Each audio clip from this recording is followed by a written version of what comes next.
Ladies and gentlemen, welcome to another video. In this video, we're going to be talking about how to fix your iPhone stuck on red battery screen. So generally, if your iPhone is stuck on a red battery screen, it means that the battery is too low to boot up and it isn't receiving enough power to break out of that cycle.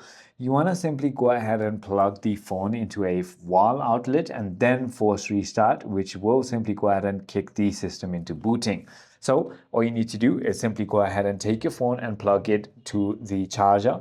Once you've done that, all you need to do is this step. So click on your volume up and the down very fast, so just like that.